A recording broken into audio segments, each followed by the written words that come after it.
ഗീതാ ശ്ലോകങ്ങൾ നന്നായി ബുദ്ധിയുള്ള ആർക്കും ഓർമ്മശക്തിയുള്ള ആർക്കും കാണാപ്പാഠം പഠിക്കാൻ പറ്റും. പക്ഷെ അതിനോടൊപ്പം ഏറ്റവും പ്രധാനപ്പെട്ട കാര്യം എന്താണ്? ജീവന്റെ നിങ്ങൾ എന്താ ചെയ്യുന്നത്? ഓരോ ശ്ലോകത്തിന്റെ അർത്ഥം മനസ്സിലാക്കി അതുകൊണ്ട് എന്താണ് ഉദ്ദേശിക്കുന്നത് എന്ന് മനസ്സിലാക്കി. ഓക്കെ, അതുകൊണ്ട് ഒരു 2 മിനിറ്റ് കൊണ്ട് ഞാൻ ഭഗവത്ഗീതയിൽ നിന്ന് മനസ്സിലാക്കേണ്ട കുറച്ച് കാര്യങ്ങൾ പറഞ്ഞോട്ടെ. ബോറടിക്കോ? ഉറപ്പാണോ? അപ്പൊ നിങ്ങൾ ഗീതാ ക്ലാസ്സിൽ വരുന്ന സമയത്ത് പല വ്യക്തികൾ നിങ്ങളോട് ചോദിക്കാം, നിങ്ങൾ എവിടെയാ പോകുന്നത് ഗീതാ ക്ലാസ്? ഗീതയിൽ നിന്ന് നിങ്ങൾ എന്ത് പഠിച്ചു എന്ന് ചോദിച്ചു കഴിഞ്ഞാൽ എന്ത് പറയുന്നു?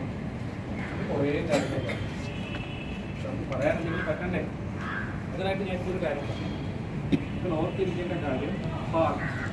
എന്താണ്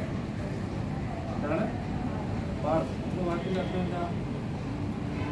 ആരുടെ പേര് പാർട്ട് എന്ന് പറഞ്ഞാൽ അല്ലേ? പാർട്ട് എന്ന പേര് അർജുൻ എങ്ങനെ വന്നു? ഭഗവാനും ഒരു പേര് ഇതുമായിട്ട് ബന്ധപ്പെട്ടിട്ടുണ്ട്. എന്താ? പാർത്ഥസാരഥി. പാർത്ഥന്റെ പാർത്ഥ എന്ന പേര് അർജുൻ എങ്ങനെ വന്നു? എന്താണ് കാരണം?